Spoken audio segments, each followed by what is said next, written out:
और उसके बाद में पढ़ा था काकरा पार तट। यहां पर हमने एक जगह देखी थी दमन। इस दमन तक काकरा पार तट है, या कह सकते हैं कि सरक्रीक से लेकर के और दमन तक गुजरात तट है, और दमन से लेकर के गोवा तक, दमन से लेकर के गोवा तक जो तट है, इस तट का नाम है कोंकण तट। तो विस्तार में लिखेंगे, विस्तार है दमन से गोवा तक। इस तट की लंबाई की बात करें, हालांकि सारे तटों की लंबाई है वो मिलती नहीं है, इस तट की मिलती है, तो हम लिख लेंगे 720 किलोमीटर। 720 किलोमीटर इस तट की लंबाई है। इस तट पर अनेक द्वीप स्थित हैं, जिनमें प्रमुख अपने द्वीपों की बात कर लेते हैं। प्रमुख द्वीप, तो प्रमुख द्वीप में आप लिखिए बुचर द्वीप,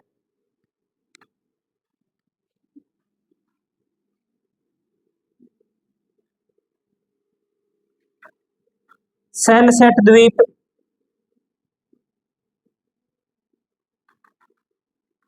क्रास द्वीप, क्रास द्वीप और एलिफेंटा द्वीप, एलिफेंटा द्वीप।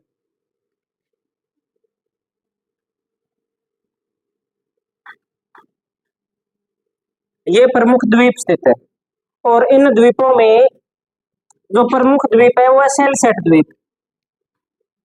तो हम एक बड़ा शहर देखते हैं इस तट पर, इस तट पर एक बड़ा शहर है, इसका नाम क्या है? मुंबई। मुंबई का उपनाम मिलता है 7 टापुओं का शहर, जिनमें से जो मुंबई स्थित है, जो महत्वपूर्ण भाग है मुंबई का, वो सैलसेट द्वीप पर स्थित है। तो लिखेंगे मुंबई सैलसेट द्वीप पर स्थित है।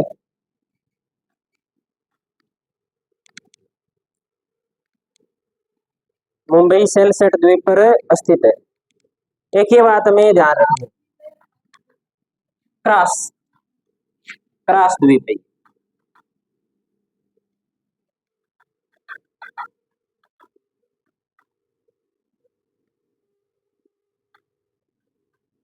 एटलस में कुछ बातें देख भी लेते हैं अपने।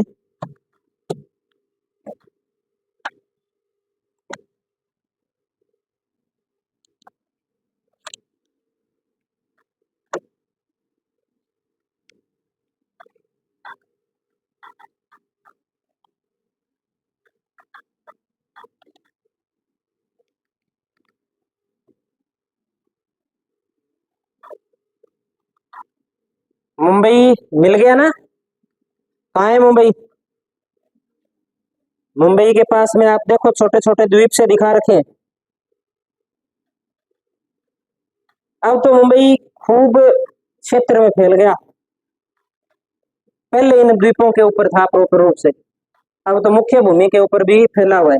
लेकिन जो पुरानी मुंबई है ना, जैसे नई दिल्ली है, पुरानी दिल्ली है, ऐसे पुरानी मुंबई है जिसे अपने पश्चिमी मुंबई के नाम से जानते हैं, वो इस द्वीप वाले भाग के ऊपर है। मुंबई का सबसे विकसित जो भाग है वो पश्चिमी मुंबई है। अगर पश्चिमी मुंबई के अंदर अपने जाते हैं, देखते हैं ना पश्चिमी मुंबई को, तो ऐसे लगता है कई बार तो क्या लगता है, ऐसा ही लगता है बिल्कुल कि हम कोई ऐसे कोई महानदेश के अंदर आ गए, या कोई ऐसे ग्रह ग्रह पे आगे। सारा सिस्टम है वो कांच का ही कांच का दिखाई देता है, नीचे से ऊपर तक 20-20, 50-50 मंजिल जो बिल्डिंग है वो कांच की दिखाई देती है। बहुत सुंदर सिस्टम है पश्चिमी मुंबई का। अगर कभी जाने का मौका मिले, मैं कहता हूँ आपको कभी तो मौका मिलेगा जाने का, तो जरूर देख के आना। मुझे तो ऐसा लगता है कि अगर भारत में कोई देखने लायक सिटी है ना तो मुंबई ही है। मुंबई में सब कुछ मिल जाएगा देखने को, अच्छी से अच्छी महंगी से महंगी कोठी मिल जाएगी और गरीब से गरीब इंसान मिल जाएगा, झोपड़पट्टी भी मिल जाएगी और अमीर से अमीर इंसान भी मिल जाएगा वहाँ। कभी मौका मिले तो जाके ना, कोई जाके है क्या मुंबई? कोई नहीं गया? मैं तो गया हूँ तभी बता रहा हूँ, है ना। तो देखना कभी मौका मिले तो जाना यहाँ पे। पश्चिमी मुंबई वास्तव में ही बहुत सुंदर शहर है। मुंबई के अंदर बहुत सारी बातें इस तट के ऊपर है जो हमें याद रखनी है। जैसे एक तो हमें इसमें याद रखना है कि मुंबई बंदरगाह है। कौन सा बंदरगाह है? मुंबई बंदरगाह है। मुंबई बंदरगाह है, एक प्राकृतिक बंदरगाह है। तो लिखेंगे इस तट पर, इस तट पर स्थित मुंबई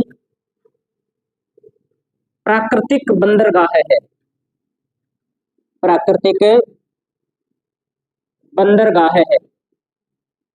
अब कहाँ है मुंबई बंदरगाह? इस एटलस में दिखा रखा है क्या?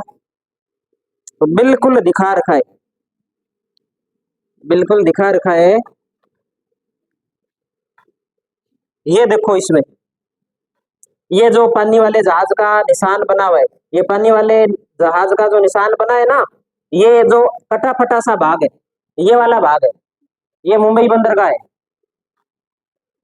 और जहां मुंबई बंदरगाह है ना, वहां दो चीजें और फेमस है वहां की। एक तो यहाँ पर गेटवे ऑफ इंडिया है। नाम सुना है गेटवे ऑफ इंडिया का? कहाँ है गेटवे ऑफ इंडिया? मुंबई में।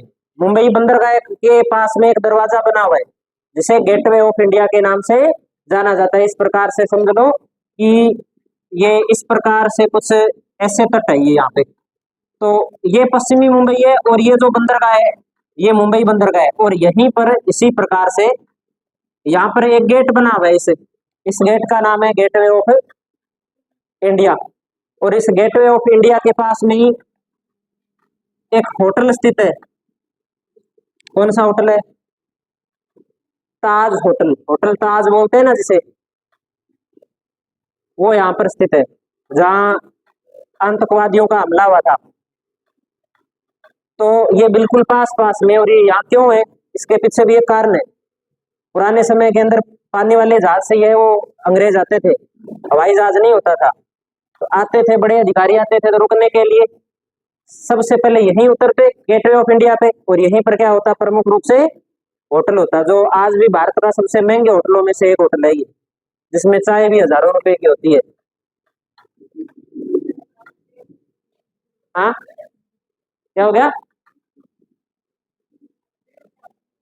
1000 रुपए की चाय पीने वाले है क्या अपने? हम्म,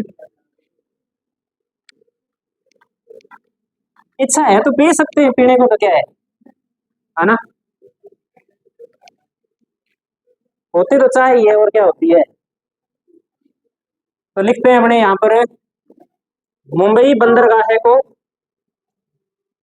अब कह दो 4000 रुपए की चाय पीनी है, पी लोगे क्या? 4000 रुपए की एक कप चाय पीनी है खुद के पैसे लगा के। 4000 की चाय साल में पीते हैं अपने।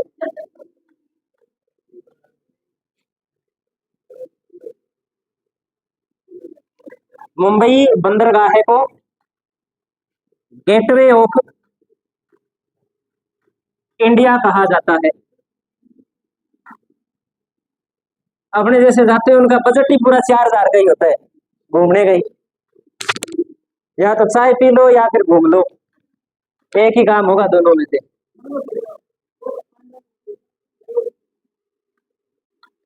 मुंबई बंदरगाह को गेटवे ऑफ इंडिया कहा जाता है। बहुत महंगा है मुंबई, बहुत खर्चा लगता है रहने के लिए। मकान चाहिए ना, एक महीने का कोई 25,000 रुपए लगते हैं मकान के किराए के। क्या रह ले, अगर कोई 25,000 कमाए ना तो अगर मुंबई में कोई 50,000 कमाता है तो कोई बड़ी बात नहीं। 25,000 तो किराया लग जाता है, पीछे क्या बचाते?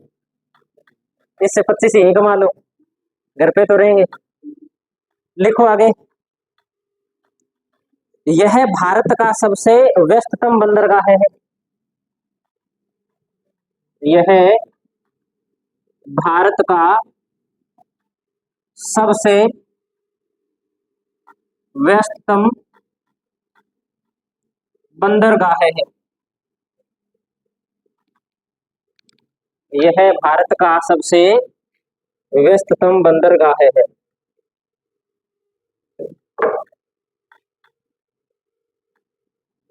व्यस्ततम बंदरगाह है क्यों है? क्योंकि अंग्रेज प्रमुख रूप से जो व्यापार करते थे उस समय से महत्वपूर्ण बंदरगाह मुंबई था, और आज भी इसकी जो लोकेशन ऐसी है कि ये सबसे ज्यादा व्यस्त रहता है। और व्यस्त रहने के साथ साथ हम ये भी कह सकते हैं कि ये भारत का सबसे बड़ा बंदरगाह भी है। तो एक बात लिखेंगे, यह भारत का सबसे बड़ा बंदरगाह है।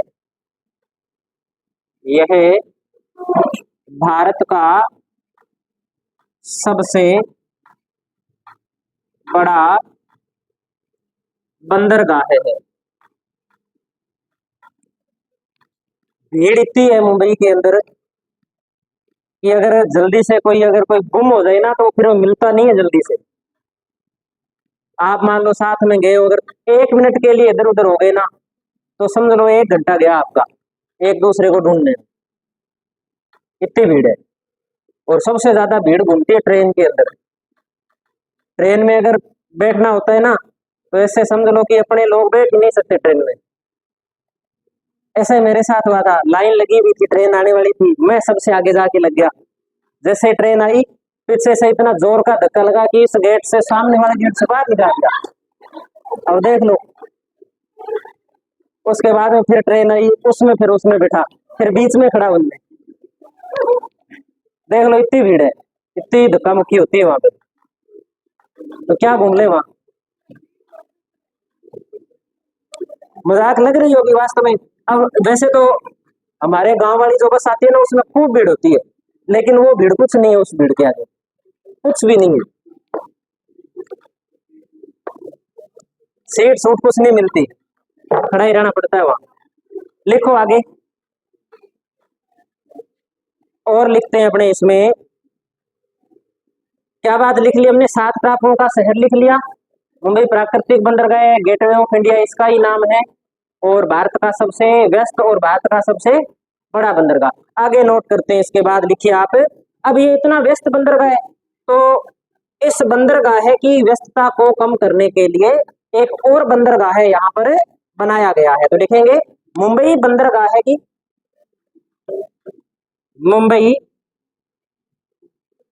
बंदरगाह की व्यस्तता को कम करने हेतु, कम करने हेतु यहाँ जवाहरलाल नेहरू बंदरगाह का विकास किया गया है। तो मुंबई बंदरगाह की व्यस्तता को कम करने हेतु कौन सा बंदरगाह बना दिया? जवाहरलाल नेहरू बंदरगाह। और जो जवाहरलाल नेहरू बंदरगाह है, यह बंदरगाह भारत का सबसे आधुनिक बंदरगाह है। और यहाँ पर जो ज्यादा काम किया जाता है वो कंटेनर के माध्यम से ही होता है, तो इसका एक उपनाम भी मिलता है। इस बंदरगाह को क्या बोलते हैं? कंटेनर बंदरगाह। कंटेनर देखे आप लोगों ने, एक बड़ा सा डिब्बा होता है जो सीधा का सीधा ट्रक के ऊपर लगा दिया जाता है, और उस डिब्बे को वहां से हटा दिया जाता है और दूसरे डिब्बे को वहां पर लोड कर दिया जाता है क्रेन के माध्यम से, तो उसे कंटेनर बोलते हैं। कोई भी सामान हो सकता है कंटेनर के अंदर, ताकि ये व्यवस्था इसलिए की गई है ताकि सामान को बार बार अपने के मजदूरों के माध्यम से उतारना और चढ़ाना नहीं पड़े, जल्दी से जल्दी क्या हो जाए, काम हो जाए। तो इस प्रकार का बंदरगाह यहाँ पर विकसित किया गया है। इसे कंटेनर बंदरगाह भी बोलते हैं, इसे नेहरू बंदरगाह भी बोल देते हैं, इसे नहावा सेवा बंदरगाह के नाम से भी जानते हैं। तो एक उपनाम और लिख देते हैं अपने, नहावा सेवा बंदरगाह है।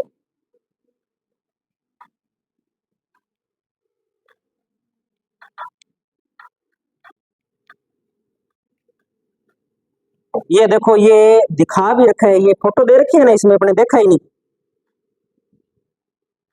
ये जो तस्वीर है आप वाली एटलस में है क्या?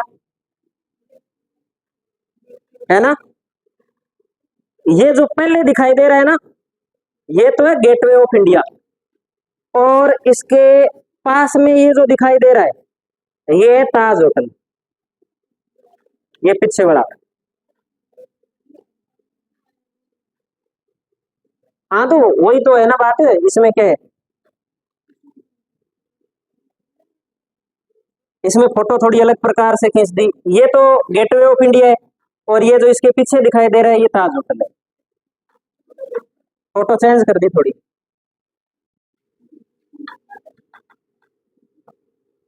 और ये इसके पास में देखो नाव खड़ी हुई नहीं दिखाई दे रही क्या? तो ये कौन सा बंदरगाह है? ये मुंबई बंदरगाह है। ये इधर देखो, यहाँ पे दिखाई इसमें दे रखी है।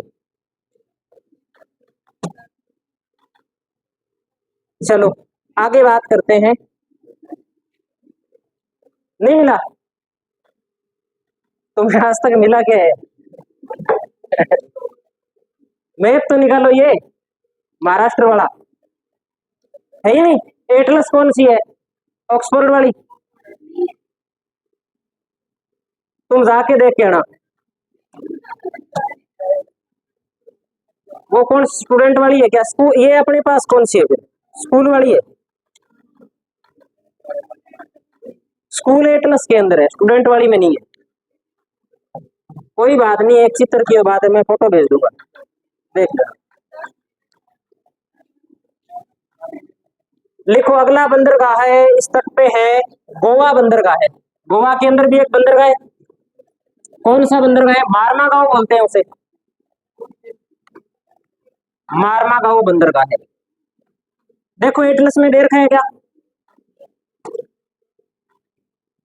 लिख दो फिर।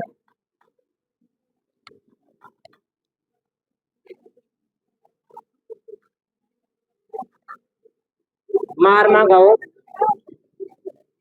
बंदरगाह है, इसी तट पर है, कोंकण तट पे एक बंदरगाह है। मारमा गोवा लिख रखा है। एक मिनट रुको, देखें फिर।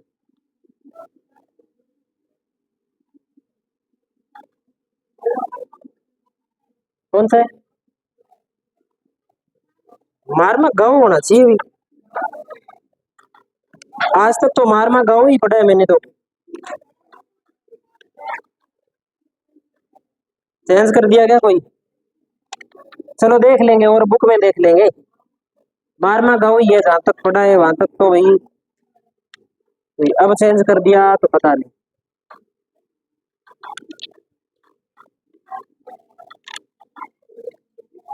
चलो लिखो फिर, आगे लिखो आप।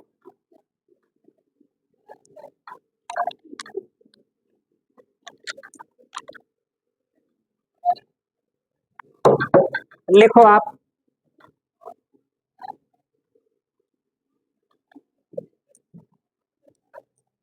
यह है गोवा में, और यहां से जो सबसे ज्यादा निर्यात होता है, काजू का निर्यात किया जाता है यहाँ से, इसलिए इसे काजू बंदरगाह भी बोल देते हैं। काजू बंदरगाह है। काजू जानते हो? और एक नदी है यहाँ पर, उस नदी के मुहाने पर है ये जुआरी नदी। जुआरी नदी मांडवी दिखा रखी है ना।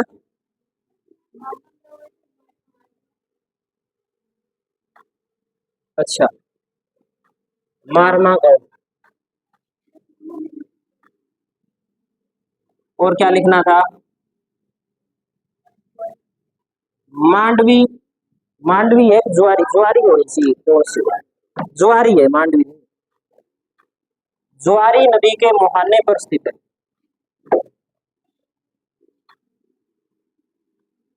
जुआरी नदी के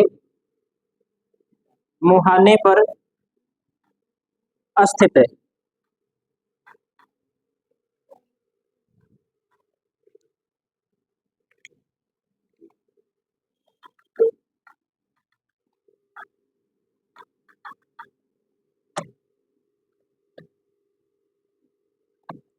ये अपने बात कर ली कोंकण तट की। कोंकण तट के बारे में हमें दो बातें और नोट करते हैं। एक तो जो कोंकण तट है ये आम उत्पादन के लिए प्रसिद्ध है।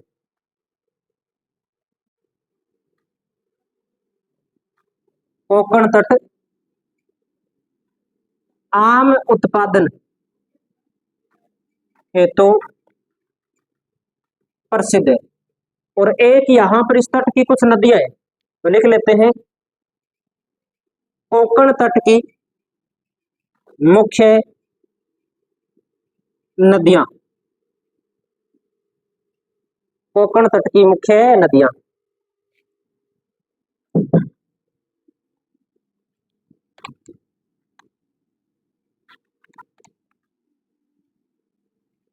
कोंकण तट की मुख्य नदियों में हम बात करेंगे जुआरी, पिंजल,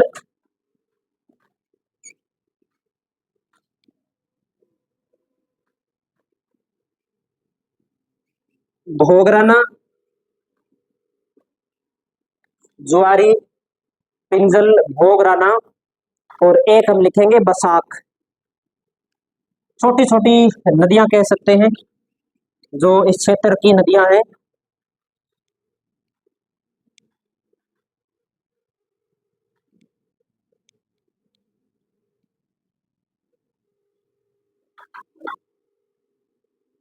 अगला तट पढ़ते हैं इसके बाद। गोवा से लेकर के और न्यू मंगलोर तक फैला हुआ तट है जिसे हम कन्नड़ तट के नाम से जानते हैं। कन्नड़ या कनारा तट बोलते हैं उसे। तो अगली हेडिंग लगा लेते हैं अपने, कन्नड़ या कनारा तट।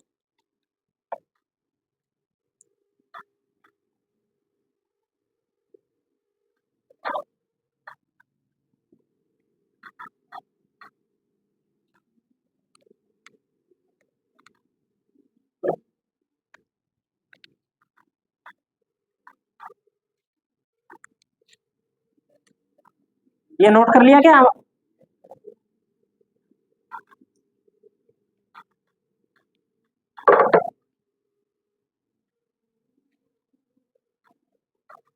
कन्नड़ तट या इसी को बोलते हैं कनारा तट। ये कहां से कहां तक फैला है तो विस्तार में लिख देंगे हम।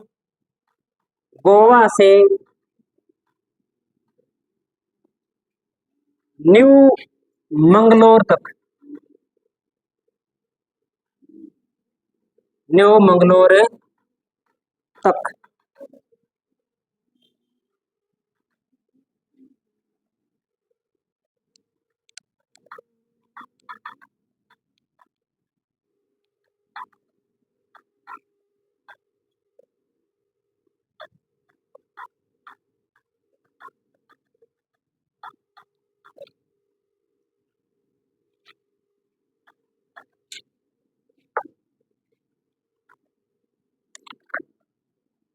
न्यू मंगलोर मिल गया क्या सभी को?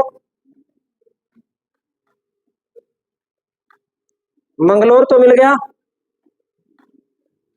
या मंगलोर भी नहीं मिला? ये लिखा है ना मंगलोर, यहाँ पर गोवा से मंगलोर तक का जो तट है।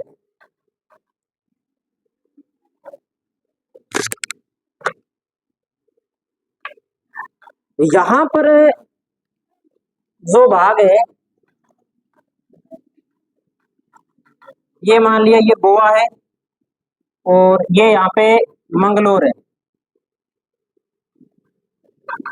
यहाँ पर ये जो राज्य है ये कर्नाटक राज्य है और कर्नाटक राज्य के अंदर ये जो पश्चिमी घाट है, इस पश्चिमी घाट का ये जो ढाल है ये ढाल खड़ा ढाल है, एक प्रकार से कह सकते हैं। खड़ा ढाल है तो यहाँ भी नदियां बहती है, और खड़े ढाल से जब नदी गिरती है नीचे तब जलप्रपात बनते हैं। तो ये जो कन्नड़ या किनारा तट है, ये जलप्रपात के लिए प्रसिद्ध है। यहाँ पर खूब जलप्रपात पाए जाते हैं। तो नोट कर देते हैं अपने कि कर्नाटक राज्य में, कर्नाटक राज्य में पश्चिमी घाट का पश्चिमी तट तीव्र ढलान वाला है, या ऐसे भी कह सकते हैं तेज ढाल होती है, उसे खड़ी ढाल बोल देते हैं, जिस कारण यहां बहने वाली नदियां, यहां बहने वाली नदियां जलप्रपातों का निर्माण करती है, जलप्रपातों का निर्माण करती है। बड़े बड़े झरने बनते हैं यहाँ पे।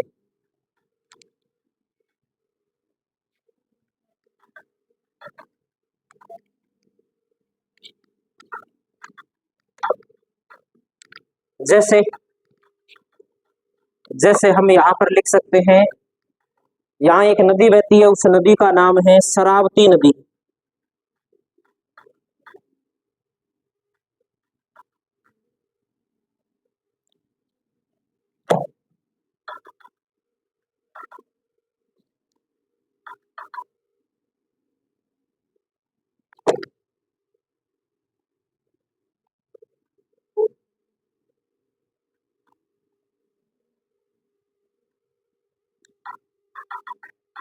शरावती नाम मिल गया क्या आपको?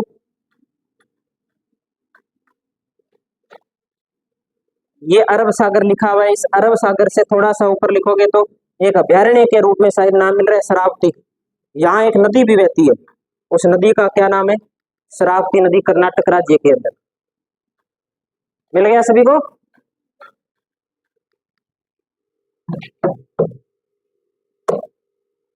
तो शरावती नदी के ऊपर एक जलप्रपात स्थित है, जिसके कई नाम मिलते हैं।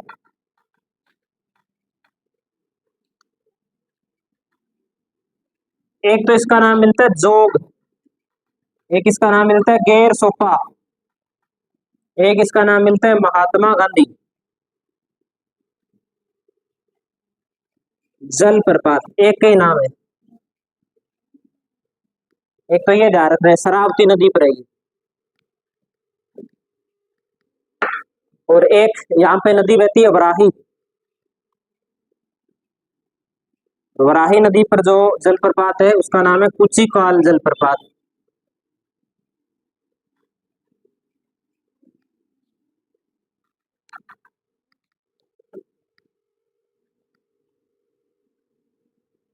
और कर्नाटक के तट पर जो प्रमुख बंदरगाह है, उस बंदरगाह का नाम क्या है? न्यू मंगलोर बंदरगाह है।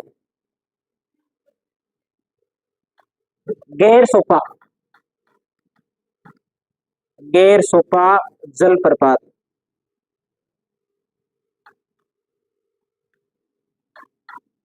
गैर सोपा जलप्रपात।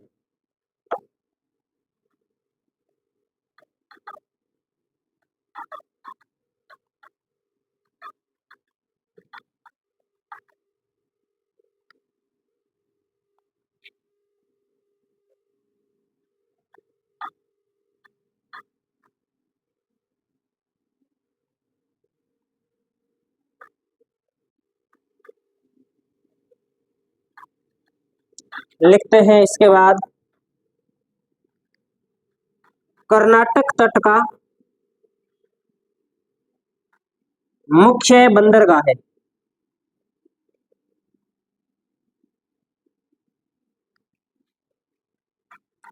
न्यू मंगलोर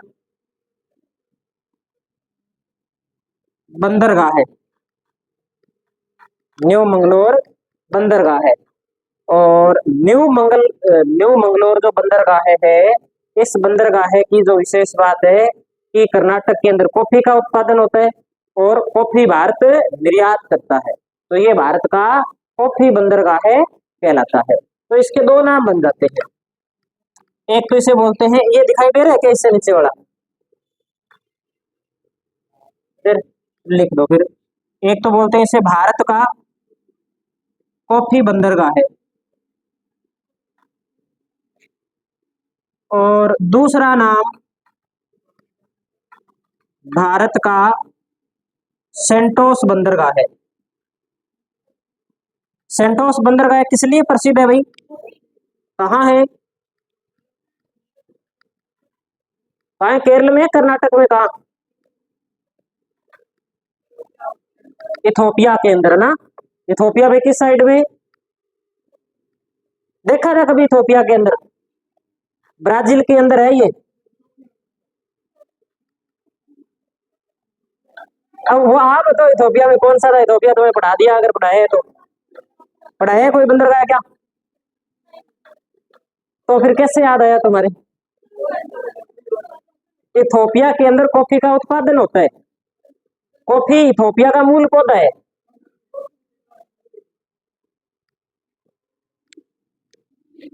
ठीक है, तो एक भी पर्सन की कोई सही जानकारी नहीं लेके आता तो कहाँ हो गया रोन की दौड़, क्या रोन की दौड़ हो गया, तुक्का लगाना नहीं है ना, तुक्का ही तो खराब करता है। पेपर में आ जाएगा सेंटोस बंदर है तो इथोपिया करके आएगा, मुझे लगता है 3 नंबर माइनस में जाएगा।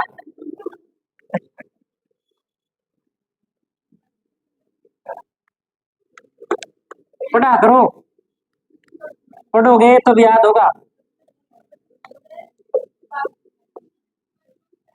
भारत का सबसे ऊंचा जलप्रपात के बारे में मतभेद है, किसी किताब में कुछ बता रखा है, किसी में कुछ बता रहे हैं, कुछ तो महात्मा गांधी को बताते, कुछ किताबों में महात्मा गांधी नहीं मिलता, इसके आसपास कुछ और है उसे बताते, किसी भी एक किताब के अंदर एक बात मिल नहीं रही, इसीलिए मैं कभी लिखाता नहीं कि भारत का सबसे ऊंचा ऊंचा बंदरगाह अपने जलप्रपात कौन सा है, देख लेना आप भी, मैंने तो देख रखा है। जलप्रपात अपने पढ़ेंगे जब नदी पढ़ेंगे ना, तब अलग से जलप्रपात भी देख लेंगे। कल परसों एक जलप्रपात पूछा था, कौन सा था, ओदी जलप्रपात, क्या नाम था उसका, घोगी जलप्रपात या घोग जलप्रपात पूछा था, देखना नहीं है, बिना देखे बताना है कहाँ है, कौन से राज्य में है, झारखंड में, ठीक है, ये बात तो याद रहेगी। चलो अब इसमें और तो कोई पढ़ने वाली बात इस तट पे है नहीं, अगला तट पढ़ते हैं, इसके बाद नदियां पढ़ लेंगे इस तट की। 3 नदियां यहाँ पर, एक तो है कालिंदी, एक है शरावती, और एक है नेत्रावती, ये 3 नदियां लिख लो आप इस तट की प्रमुख नदियां, कालिंदी, शरावती और नेत्रावती। बातें याद तभी होगी जब आप पढ़ोगे, एक बार पढ़ने से न तो आपके याद रहता, नहीं मेरे याद रहता, मैंने कितनी बार पढ़ रखा है फिर भी मैं भूल जाता हूँ बीच बीच में, और आपको पढ़ाने से पहले 2 बार और पढ़ता हूँ मैं, और वो भी अलग अलग किताब से, भी कहीं कोई गलती ना हो, कुछ बात अलग मिलती है फिर उसको ढूंढते हैं सही ढंग से, उसके बाद में आपको लिखवाते हैं।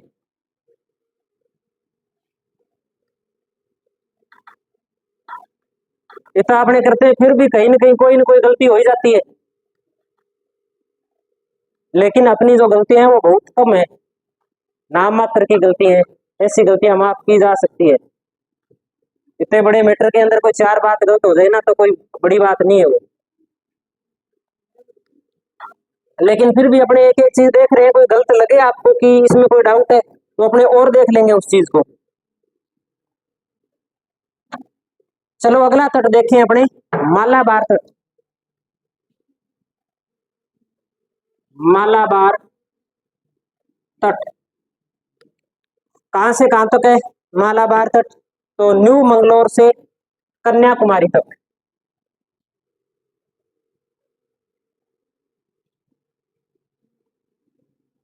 न्यू मंगलोर से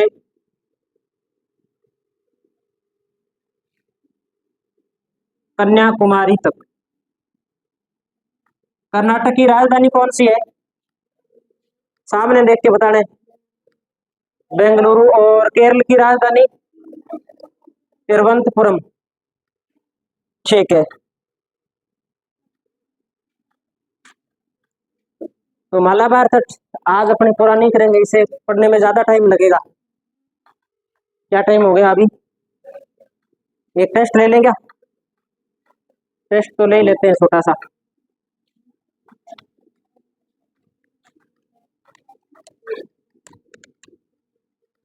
लिखो, प्रश्न लिखो आप।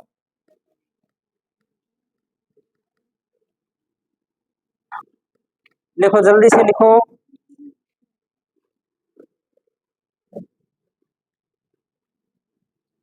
4 ही क्वेश्चन है, छोटे छोटे।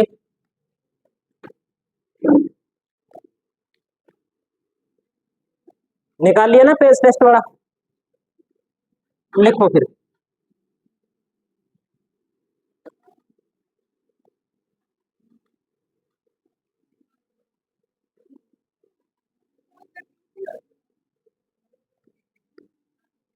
ये जो दर्रे है ना, ये दर्रे किन्हें आपस में जोड़ते हैं, किन दो दो स्थानों को आपस में जोड़ते हैं, वो नाम लिख दो जल्दी से। इतना ही काम है। लिखो जल्दी, इसमें से एक प्रश्न आएगा आपके। कौन सा आ जाए अब देखो।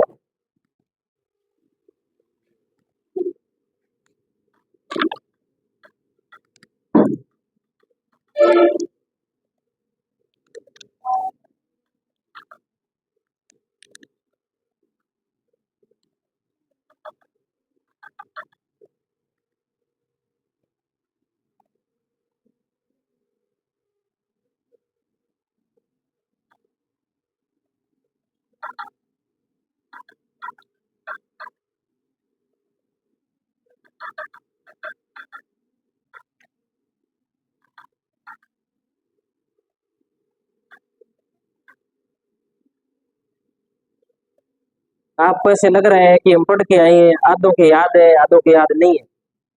आधे ये सोच के छोड़ दिया कि ये क्या देंगे, है ना। ये तो कल पूछा था एक, तो ये तो मुश्किल ही है। तो कुछ भी आ सकता है पेपर में, उस टाइम दिमाग में याद होनी चाहिए बात।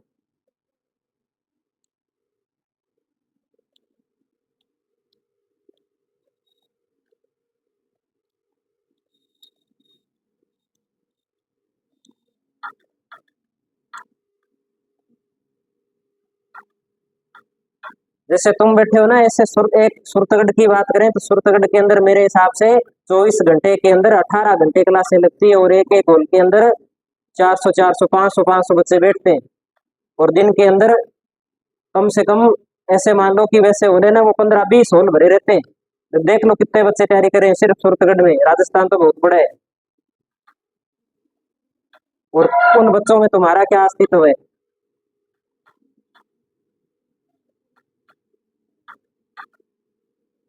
कर लिया नोट सभी ने? देख लेते हैं अपने। सबसे पहले तो एक काम करना है कि इनको उत्तर से दक्षिण के क्रम में हमें लगाना है। क्या ट्रिक बना रखी है? T, B, P, S. पहले तो ये काम करना है ना। अब टी और बी है ना, ये दोनों कहाँ है? मुंबई के पास में है। ये भी मुंबई के पास में है, ये भी मुंबई के पास में। पहले टी है, तो टी है वो ऊपर है, और ऊपर जो जोड़ता है ये मुंबई को नासिक से जोड़ता है। और जो बी वाला है ये किसे जोड़ता है? पुणे को जोड़ता है। ठीक है। इसके बाद में पी, ये किसे जोड़ता है? कोच्चि को कोयम्बटूर से जोड़ता है। और सेलकोटा है, ये तिरुवनंतपुरम को मदुरई या शिवकाशी से जोड़ता है। ठीक है। ये याद करने हैं, बार बार याद करने हैं इनको। ये प्रश्न आते हैं बार बार, पुराने पेपर उठा के देखना तुम। 4 में से 4 जिनके सही है, 4 में से 3, 2 जिनके 2 सही है, हाथ ऊपर करो पूरे। जिनका 1 सही है, जिनका 1 ही सही नहीं है कोई ऐसे भी? और वो जिन्होंने टेस्ट ही नहीं दिया, ईमानदारी से बताओ, जिन्होंने टेस्ट नहीं दिया, कसम लगा के फिर पूछेगा कौन कौन है? 1 2 3, बाकी सारों ने दिया टेस्ट। आपके कितने नंबर है? हाँ, सारे गलत है, 0 नंबर है। कोई बात नहीं, लेकिन पढ़ना है, अब याद करने है वापिस।